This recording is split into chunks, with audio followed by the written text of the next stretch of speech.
ഗോകുൽകൃഷ്ണ, നേരത്തെ ഇന്ന് സർവകലാശാലയ്ക്ക് മുമ്പിൽ നിന്ന് ഈ ജാതി അധിക്ഷേപം നടത്തിയ അല്ലെങ്കിൽ അതിനെ പിന്തുണയ്ക്കുന്ന വൈസ് ചാൻസലറൊക്കെ ന്യായീകരിക്കാൻ വേണ്ടി ഒരു BJPയുടെ സിൻഡിക്കേറ്റ് അംഗം വലിയ തോതിൽ ശ്രമിച്ചപ്പോൾ മനുസ്മൃതി എന്താണോ നിങ്ങളുടെ തലയിലേക്കും ചിന്തയിലേക്കും സംഘപരിവാറിൻ്റെ തലയിലേക്ക് തന്നിട്ടുള്ളത് അത് അക്ഷരം പ്രതി വിളമ്പുകയായിരുന്നു ആ സിൻഡിക്കേറ്റ് അംഗം. ഇവിടെ അതിനെ വളരെ കൃത്യമായി താരതമ്യം ചെയ്ത് വെച്ചു കഴിഞ്ഞു. നമ്മുടെ മുമ്പിലേക്ക് ഈ ചർച്ചയുടെ ഭാഗമായി അത് വന്നു കഴിഞ്ഞല്ലോ, ശിവപ്രസാദ് വെച്ചല്ലോ. അങ്ങനെ നിങ്ങൾ ചെയ്യുന്നത് കൊണ്ടാണെന്നേ അതേ സർവകലാശാലയിൽ നിന്ന് ചെറുപ്പക്കാർ പറയുന്നത്. ഇങ്ങനെ നിങ്ങൾ പെരുമാറിയാൽ, സർവകലാശാലയിൽ നിന്ന് ജാതി പറഞ്ഞാൽ അത് വളരെ പ്രധാനപ്പെട്ട ഒരു വിമർശനമായി മുന്നോട്ട് വെക്കുന്നത് അതുകൊണ്ടാണ്. അങ്ങനെ നിങ്ങൾ പറഞ്ഞാലുണ്ടല്ലോ, സർവകലാശാലയിൽ നിന്ന് ഒരാളുടെ ജാതി പറഞ്ഞാൽ കാലേ വാരി ഭിത്തിയിലടിക്കും എന്ന് സർവകലാശാലയിൽ വെച്ച് വിദ്യാർത്ഥികൾ തന്നെ സിൻഡിക്കേറ്റ് അംഗത്തോട് പറയുന്ന അവസ്ഥ കൂടി ഈ കേരളമായതുകൊണ്ട് ഇവിടെ ഉണ്ട്.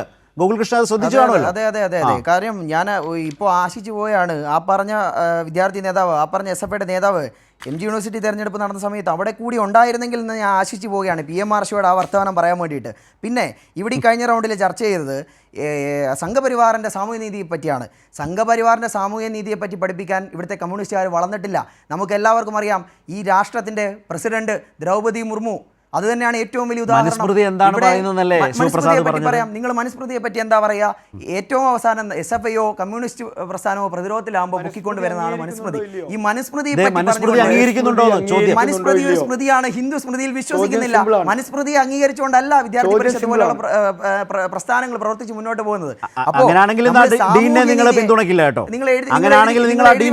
സ്മൃതിയിൽ വിശ്വസിച്ചുകൊണ്ടും മനുസ്മൃതി ഉയർത്തിപ്പിടിച്ചുകൊണ്ടും അല്ല ഞങ്ങൾ വിദ്യാർത്ഥി അവകാശ പോരാട്ടങ്ങളിൽ മുന്നിൽ നിൽക്കുന്നത്. സാമൂഹ്യനീതിയെ പറ്റിയാണ് നിങ്ങൾ സംസാരിച്ചത്. അതിന് ഏറ്റവും വലിയ ദൃഷ്ടാന്തം നമ്മുടെ മുമ്പിലുണ്ട്. നമ്മുടെ രാഷ്ട്രത്തിന്റെ പ്രസിഡന്റിന്റെ ഉദാഹരണം നമ്മുടെ മുമ്പിലുണ്ട്. എന്തോ വിദ്യാർത്ഥി പരിഷത്തും സംഘപരിവാരവും മനുസ്മൃതിയിൽ അധിഷ്ഠിതമായിട്ടല്ല ഭാരതത്തിൽ പ്രവർത്തിക്കുന്നതെന്ന് ഊന്നി പറയുകയാണ്. പിന്നെ പിന്നെ ഇവിടെ അത് തന്നെയാണ് പറയുന്നത്. സംഘപരിവാർ പ്രസ്ഥാനങ്ങൾ മനുസ്മൃതിയിലല്ല, ഈ രാഷ്ട്രത്തിന്റെ ഭരണഘടനയോട്ട് പോകുന്നത്. അടുത്ത ചോദ്യം, MS ഗോൾവാക്കറിന്റെ ബഞ്ച് ഓഫ് തോട്ട്സിൽ രാജ്യത്തെ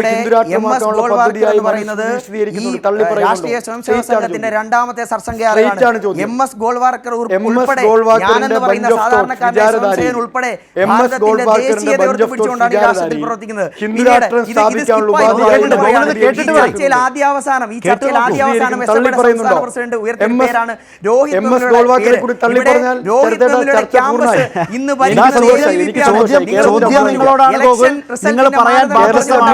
ജാതി അധിക്ഷേപവും ജാതി വെറിയും വന്ന സ്ഥിതിക്ക് നിങ്ങളോടാണ് ചോദ്യം. നിങ്ങളോടാണ് ചോദ്യം. മറക്കാമെന്നാണെങ്കിൽ ഗോൾവാൾക്കറുടെ വിചാരധാരയെ കുറിച്ചാണ് ചോദ്യം. ഇങ്ങനെ ബഹളം വെച്ചിട്ടൊന്നും കാര്യമില്ല, അതുകൊണ്ടൊന്നും കാര്യമില്ല. ഗോൾവാൾക്കറെ തള്ളി പറയുന്നോ ചോദ്യം? ഗോൾവാക്കറെ കൂടി തള്ളി പറയോ? MS ഗോൾവാൾക്കറെ തള്ളി പറയേണ്ട ആവശ്യം ഇവിടെ വരുന്നില്ല. MS ഗോൾവാൾക്കർ സാധാരണക്കാരനായ സ്വയംസേവൻ RSS പ്രവർത്തനായ ഞാൻ ഉൾപ്പെടെ ദേശീയത ഉയർത്തിപ്പിടിച്ചുകൊണ്ടാണ് ഈ രാഷ്ട്രത്തിൽ പ്രവർത്തിക്കുന്നത്. ഭാരതത്തിന്റെ സവിശേഷകരമായ ദേശീയ മനസ്സിലായി ഗോകുൽ, എന്തുകൊണ്ടാണ് ഒരു ഗവേഷക വിദ്യാർത്ഥി കേരള സർവകലാശാലയിൽ ഇത്രയധികം ജാതി അധിക്ഷേപം നേരിട്ടപ്പോഴും നിങ്ങൾക്ക് പിന്തുണയ്ക്കാൻ കഴിയാതെ വരുന്നത് എന്തുകൊണ്ടാണെന്ന് വ്യക്തമായി. ശിവപ്രസാദ് സംസാരിച്ചു, നേരിട്ട് സംസാരിച്ചു. ഒരു മിനിറ്റ്, വേഗം വേഗം, ഒറ്റ മിനിറ്റ്. ഇപ്പൊ ദേശീയത വന്നു. അതിനു മുമ്പ് പിന്നെ ഗോൾവാക്കറെ പറ്റി പറഞ്ഞു. ഒരു വാക്കുകൂടെ അദ്ദേഹം പറയണം, വൈഭവം. ഈ വാക്ക് ഞാൻ ശ്രദ്ധിക്കാൻ കാര്യം എന്താണെന്നറിയോ? ഈ ജാതി വരെ നടത്തിയ ഇതേ അധ്യാപക പറഞ്ഞ വാക്കുകളിൽ ഈ വാക്കുണ്ട്, വൈഭവം. രാജ്യത്തിന്റെ വൈഭവത്തിൽ